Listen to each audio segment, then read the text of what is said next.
ya samudra, di dalam badai bergelora. Engkaulah jangkar hidupku, tak sekalipun ku goyah. Firman-Mu terangi langkahku, sumber damai dalam hidupku, dan ku aman di dalam-Mu. Penyertaan-Mu sempurna, sepasti mentari bersinar, begitu pun janji-Mu. Dalam segala perkara Engkau turut bekerja.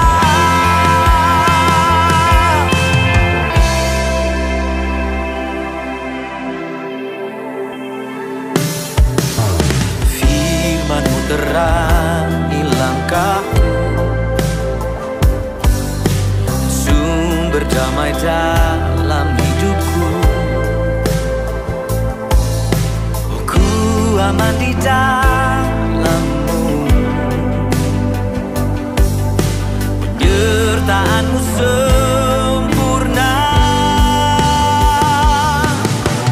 sepasti mentari bersinar, begitu pun janji-Mu.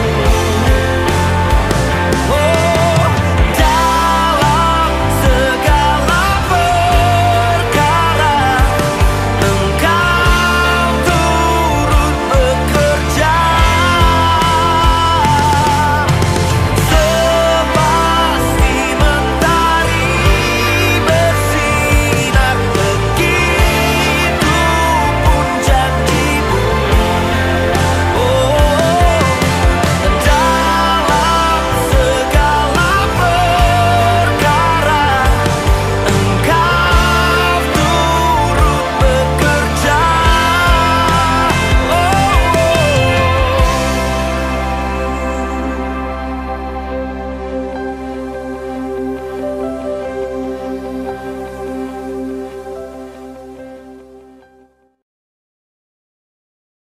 Shalom kekasih Tuhan. Bangkitlah jiwaku, bangkitlah jiwamu. Jiwa yang sehat itu lahir dari hati nurani yang murni. Seseorang dikatakan punya hati nurani murni apabila roh manusia itu intim bersekutu dengan Roh Kudus. Roh yang di dalam penguasaan Roh Kudus. Jadi betapa pentingnya ketangguhan manusia roh itu guna mengajar jiwa manusia. Ini yang disebut sebagai awal dari spiritual awakening. Nah, hari ini kita akan belajar satu kebenaran lagi. Mungkin saudara pernah mendengar atau ikut berbicara dengan kalimat, kebetulan sekali kamu lewat di sini. Kebetulan sekali kamu kenal dia. Kebetulan dia jadi anak buah saya. Saudara, banyak kebetulan-kebetulan di dalam kehidupan ini. Kita mengenal dengan kata coincidence. Pertanyaannya adalah, benarkah coincidence itu ada? Benarkah kebetulan itu ada? Nah, kita akan melihat dari perspektif iman Kristen. Mari kita merenungkan 1-2 contoh kehidupan yang ini kita sebut salah memahami kondisi. Yang pertama, ada peristiwa sebuah keluarga, suami atau istri, yang mereka karena kasus narkoba maka harus masuk di dalam penjara. Nah, beberapa saudara seiman datang untuk menguatkan, menghibur dengan mengucapkan perkataan, sabar ya Pak, Bu, kuatkanlah melewati peristiwa yang Tuhan izinkan ini. Peristiwa yang Tuhan izinkan ini. Contoh kedua, ada keluarga yang terus mengalami persoalan dalam hal keuangan. Mereka yang bertanya, mengapa ujian ini kok demikian lama terus-menerus berlangsung dalam hidup kami? Padahal kami merasa udah baik-baik, ya, kok ujian ini tidak pernah berhenti. Saudara, perkataan ujian ini juga harus kita cermati. Padahal persoalan mereka itu adalah karena hidup lebih besar pasak daripada tiang.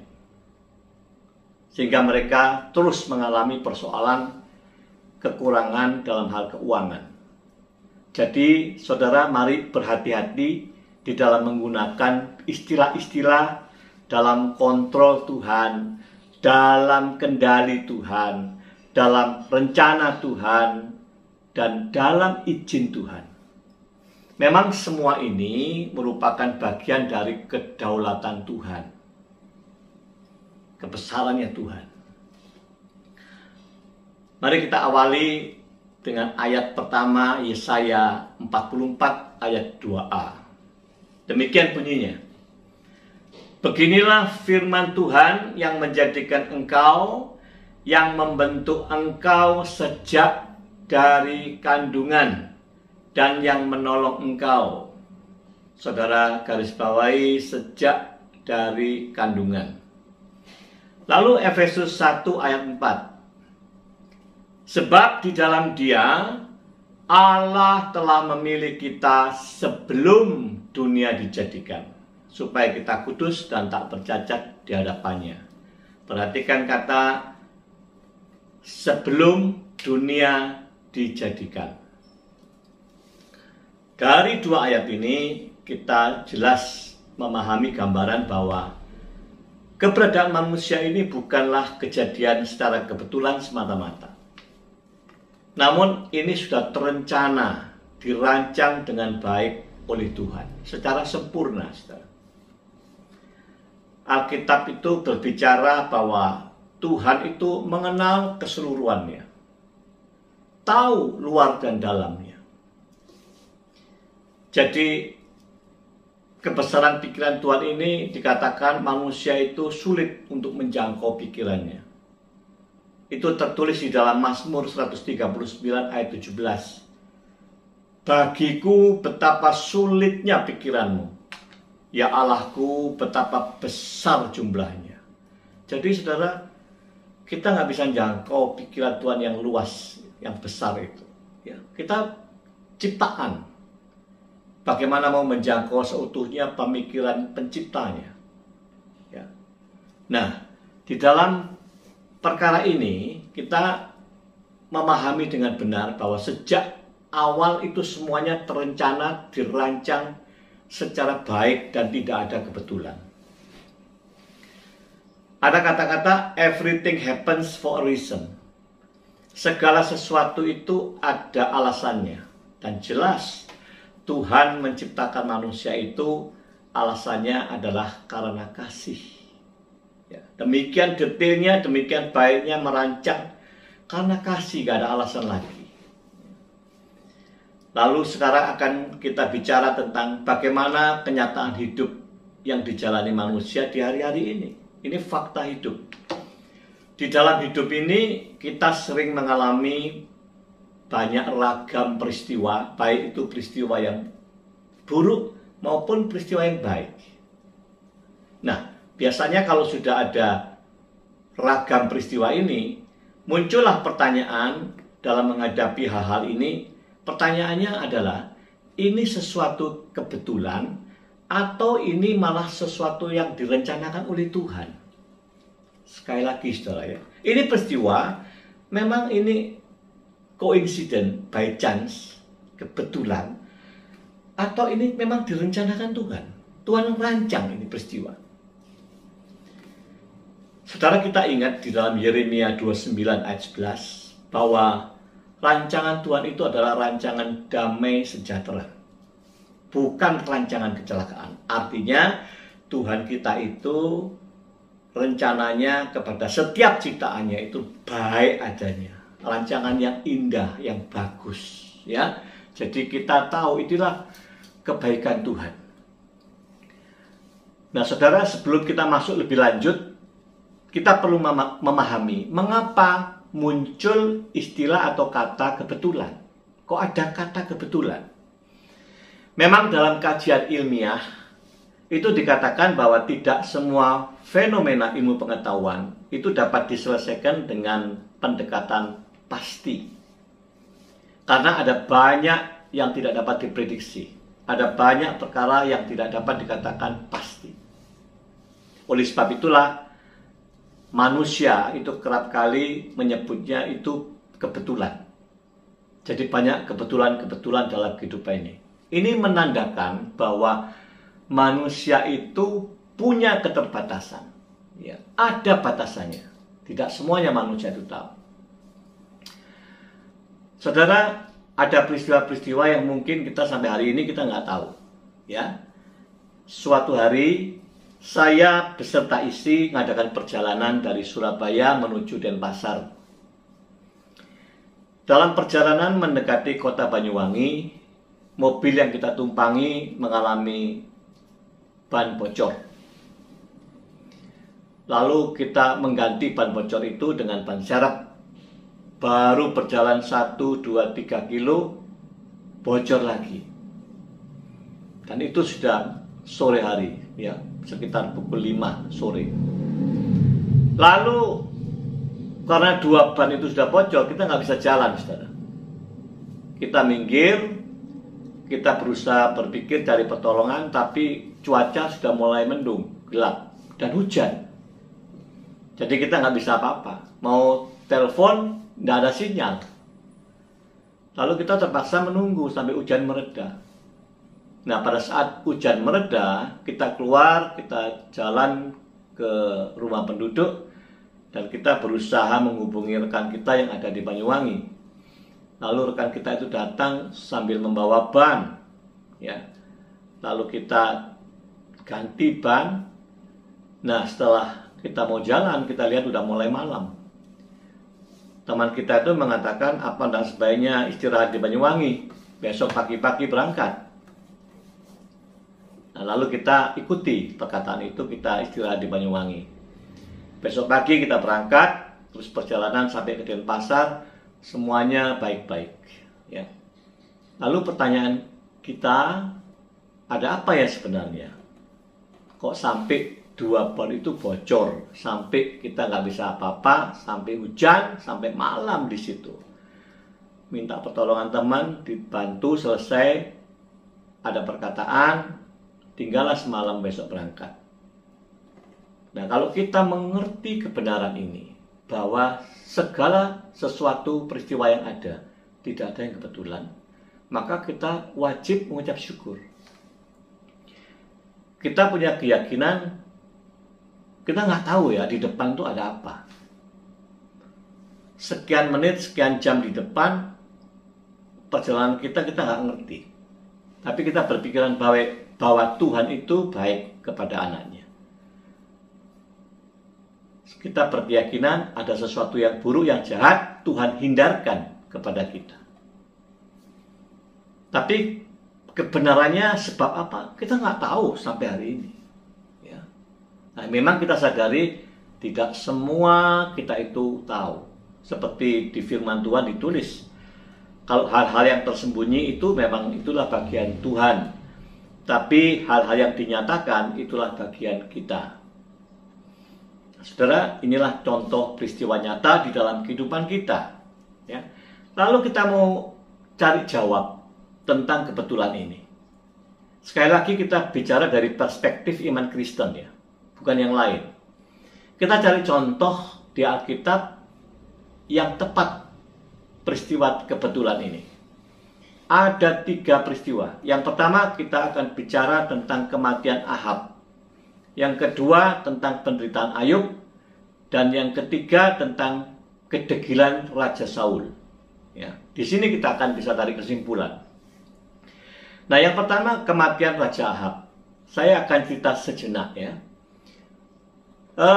Terjadi peristiwa Raja Israel, Raja Ahab, itu bersekutu dengan Raja Yehuda untuk menyerang Raja Aram. Ya. Nah, di dalam pertempuran itu ada peristiwa yang unik.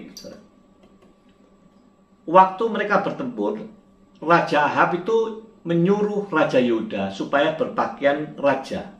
Sedangkan Raja Ahab sendiri menyamar jadi prajurit. Ya, dia menyusup jadi prajurit.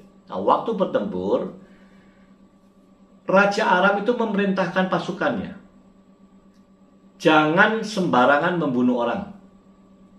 Yang kau bunuh adalah Raja Israel, Ahab, bukan yang lain. Lalu mulai pertempuran, sempatlah diburu Raja Yehuda, karena Raja Yehuda pakai pakaian raja. Diburu oleh pasukan Aram, tapi Raja Yehuda bicara, aku bukan Raja Israel.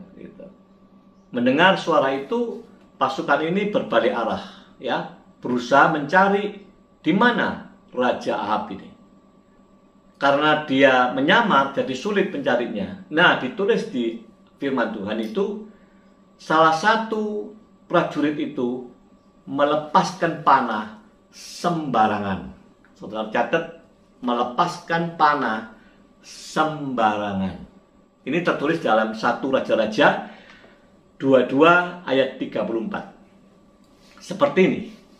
Tetapi seseorang menarik panahnya dan menembak dengan sembarangan dan mengenai Raja Israel di antara sambungan baju sirahnya.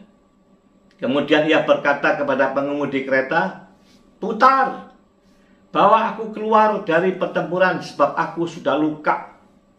Akhir kisah, Ahab meninggal. Ini ujung pertempuran, ya.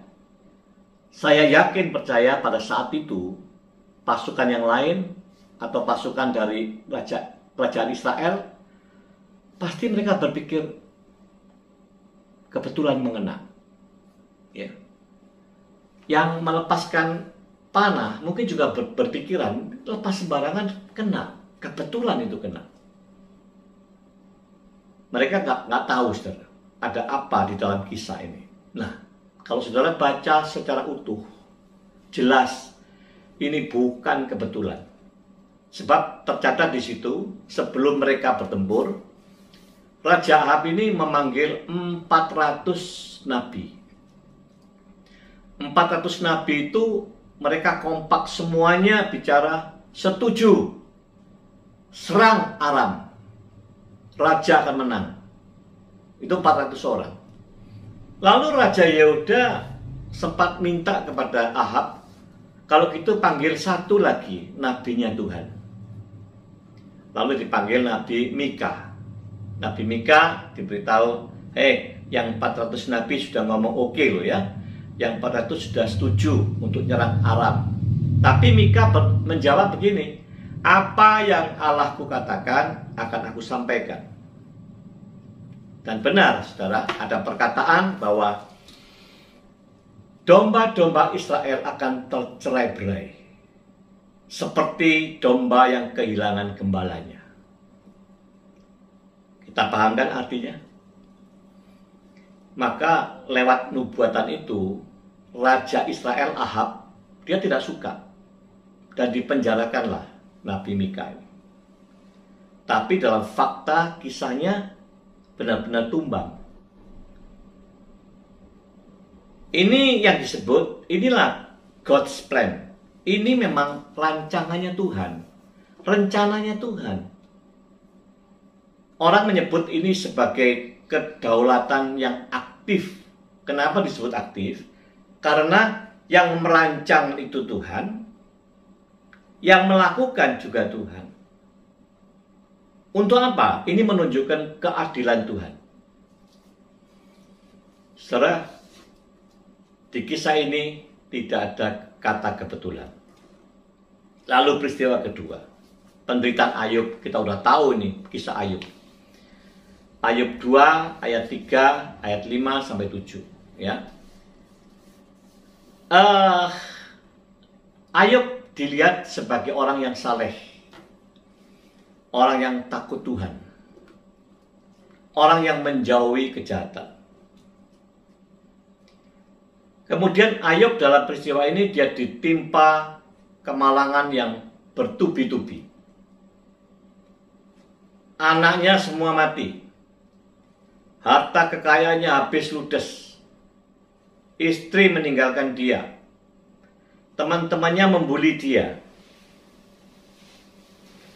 Sakit penyakit mulai kepala sampai kaki. Dia sakit kulit. Penderitaan yang sangat parah, saudara. Saya yakin saat itu pun Ayub tidak mengerti dia. Apa ini? Ya.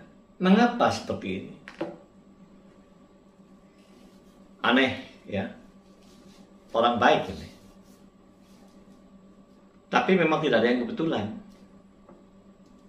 Bukan peristiwa yang asal terjadi begitu aja. Semata-mata ya kejadian begitu, enggak. Everything happens, punya reason. Segala sesuatu itu ada reason, ada alasan. Kalau saudara baca lengkap, sebelum peristiwa itu terjadi sudah ada dialog antara Tuhan dengan iblis. Iblis katakan setelah mendengar bahwa Ayub itu orang saleh, orang yang setia, iblis menantang, coba jamah semuanya itu. Pasti dia akan mengutuki engkau. Nah, dengan perkataan itu, maka diserahkanlah ini di tangannya iblis. Silakan engkau mulai tangan itu Ayub. Asal nyawanya tidak. Sejak itulah mulai terjadi musibah demi musibah di dalam kehidupan Ayub. Tapi akhir cerita dipulihkan dan berlipat lagi berkatnya untuk Ayub. Saudara, peristiwa ini disebut, ini juga God's plan. Ya, ini rancangan Tuhan. Tapi ini disebut kedaulatan yang pasif. Kenapa pasif? Karena yang merancang itu Tuhan, tapi yang melakukannya bukan Tuhan. Yang memberikan musibah-musibah itu si jahat, iblis. Dalam perkara ini Tuhan mengizinkan terjadi. Tuhan melibatkan memang perkara ini, tapi hanya memberi sebatas izin. Silakan, karena Tuhan sudah tahu siapa Ayub. Dua contoh sudah tahu kita. Sekarang yang ketiga, peristiwa kedegilan Raja Saul.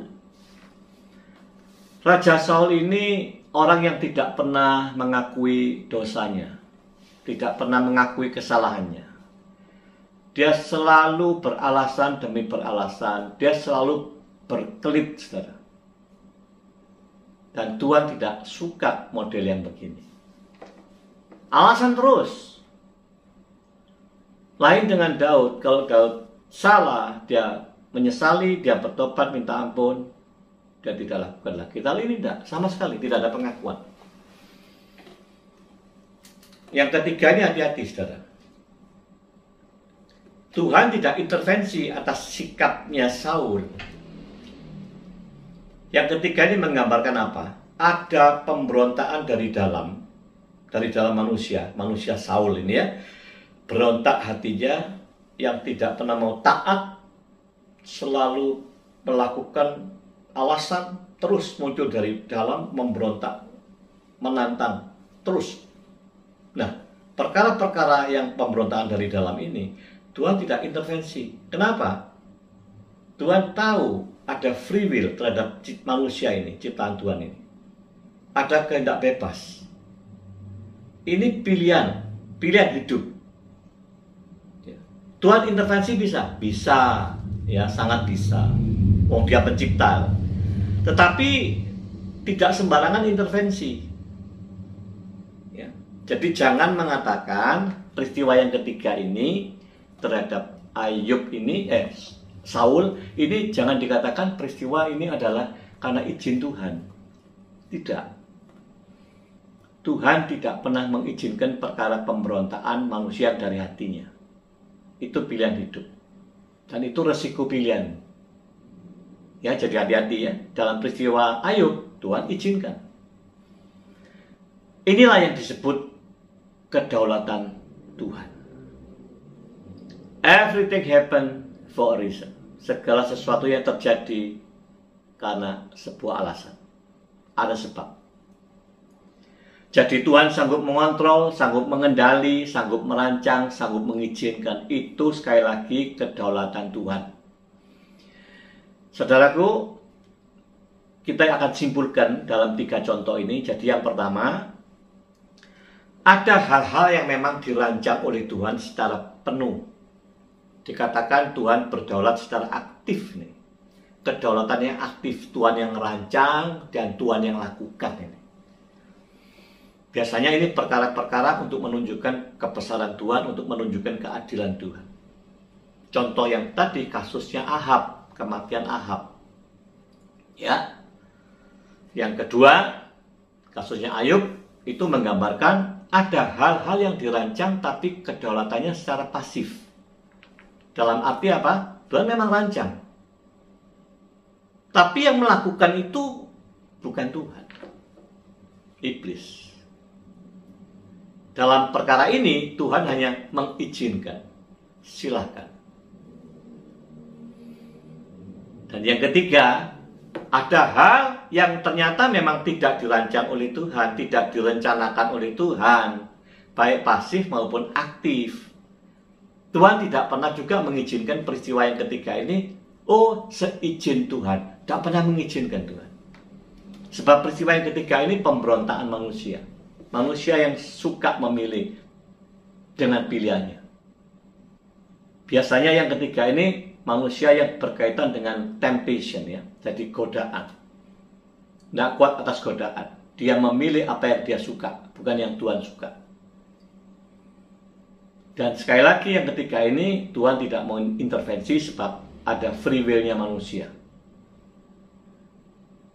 Jelas ya saudara, ada 3 hal ini. Jadi manusia sering salah, salah memahami, terutama di dalam hal yang ketiga ini, izin ini. Hal-hal sesuatu dianggap izin Tuhan, ya seizin Tuhan. Menderita karena narkoba, menderita karena judi, mabuk, perselingkuhan, tapi dengan bahasa sabar ya, dalam proses ujian Tuhan ini peristiwa yang diizinkan Tuhan, nggak cocok, saudara. Istilah itu tidak cocok di dalam perkara-perkara seperti ini. Izin itu adalah kalau saudara dapat serangan dari luar, yang Tuhan harusnya protek, tapi Tuhan nggak protek, dipersilakan terjadi, itu izin. Biasanya izin ini berkaitan dengan pengujian, tested. Kalau ujian berarti ada kelulusan, ada berkat yang Tuhan sediakan yang lebih. Paham saudara ya? Nah, perkara-perkara gini kita harus sadar, harus tajam melihatnya. Kalau salah menafsirkan bahwa itu dianggap kebetulan, dianggap izin Tuhan, maka akan timbul prasangka-prasangka yang buruk di dalam hidup manusia itu. Mari kita lihat sebagai ayat terakhir, saya ajak saudara lihat di Amsal 16 ayat 33. Ini peneguhan. Undi dibuang di pangkuan, tetapi setiap keputusannya berasal daripada Tuhan. Undi dilempar di pangkuan, tapi hasil keputusannya itu Tuhan. Perkara ini aja Tuhan nyatakan sepengetahuan dia, seizin dia, keputusan dia. Ditambah lagi Roma 8 ayat 28. Kita tahu sekarang bahwa Allah turut bekerja dalam segala sesuatu. Artinya Allahku terlibat di dalam banyak urusan, perkara, peristiwa untuk mendatangkan kebaikan bagi siapa? Bagi mereka yang mengasihi Dia. Jadi Tuhan itu turut bekerja dalam peristiwa apa saja, baik buruk Dia ikut terlibat. Tapi kalau terjadi pada anaknya yang setia, Dia punya tujuan baik. Ya. Jadi tidak harus kalau sudah anak Tuhan engkau pasti menerima yang bagus terus, baik terus. Tidak, kadang-kadang peristiwa yang tidak enak diizinkan. Ternyata itu untuk membangun, untuk menguji saudara dan saya. Ya. Jadi saudaraku, apa yang kita mengerti di dalam waktu sekian menit ini, jelas di dalam Yesus Kristus, iman Kristen tidak mengenal apa yang disebut coincidence, by chance, atau kebetulan. Tidak ada. Semuanya dalam kedaulatan Tuhan, semuanya Tuhan tahu, semuanya Tuhan mengerti. Tuhan punya acara kepada manusia. Mari kita berdoa. Demikian Tuhan, kami telah mendengar kebenaran firman-Mu yang meneguhkan kami. Kami hari ini menjadi lebih paham sebuah kebenaran dalam kehidupan kami. Kami bersyukur bahwa di dalam Tuhan Yesus tidak ada kebetulan. Kami tidak mengenal kebetulan. Apalagi Tuhan yang menciptakan kami jauh dari kemampuan kami untuk terus memahami Tuhan secara penuh. Ada perkara-perkara yang kami bisa tidak tahu, tidak mengerti. Tapi biarlah selama kami belum mengerti pun, tapi kami punya iman percaya bahwa Tuhan mengontrol kami secara penuh. Peristiwa baik atau buruk kalau terjadi atas kami sanggup mengucap syukur Tuhan. Sebab sekali lagi kebenaran ini meneguhkan kami, membuat kami tidak gampang berprasangka buruk. Terima kasih Tuhan, sekali lagi biarlah pengertian kebetulan ini akan menguatkan langkah hidup kami. Bahwa kami memiliki Allah, memiliki Tuhan ini yang hidup, yang berkuasa penuh atas kehidupan kami. Apapun keadaan kami, jemaat-Mu hari-hari ini, kami tetap di dalam tangan Tuhan.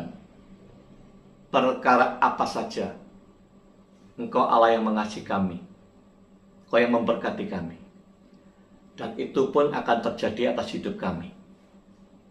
Terima kasih Bapa, Engkau menguatkan seluruh jemaat umat-Mu ini. Berikan ketegaran, kekuatan, dan penghiburan-Mu di dalam melewati tantangan hidup ini. Haleluya. Amin. Demikian saudara firman Tuhan.